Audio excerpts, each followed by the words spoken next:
DJ बाजत है वो, डीजे बाजत है, डीजे बाजत है, डीजे बाजत है वो। मोरे छोटो भाई के शादी माँ डीजे बाजत है वो, मोरे छोटो भाई के शादी माँ डीजे बाजत है वो।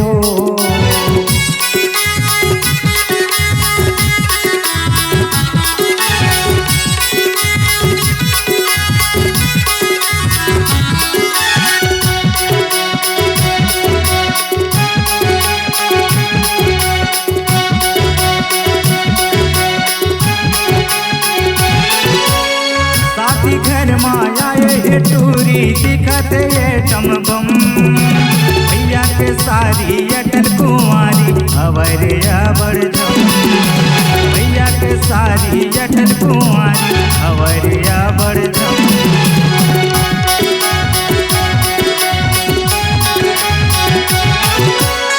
साथी घर माया ये टूरी दिखत ये टमबम, भैया के सारी अटल कुंवारी हवरिया बड़झम, भैया के सारी अटल कुंवारी हवरिया बड़झम।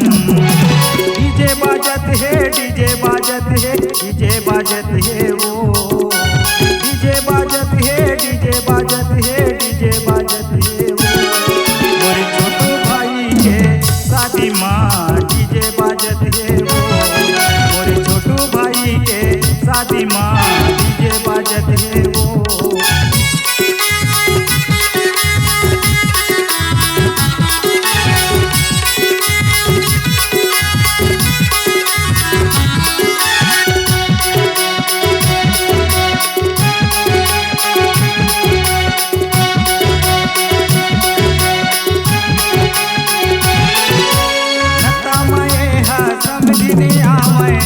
रे भैया के सारी गाले मैं करती ले हवर दिल वाली, गाले मैं करती ले हवर दिल वाली।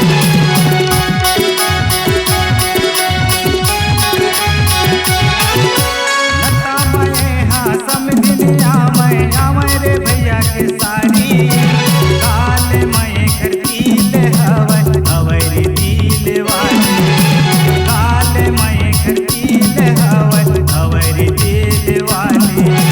डीजे बाजत है, डीजे बाजत है, डीजे बाजत है वो, डीजे बाजत है, डीजे बाजत है, डीजे बाजत है वो। मोरे छोटो भाई के शादी माँ डीजे बाजत है वो, मोरे छोटो भाई के शादी माँ डीजे बाजत है वो, मोरे छोटो भाई के शादी माँ डीजे बाजत है वो, मोरे छोटो भाई के शादी माँ डीजे बाजत है वो।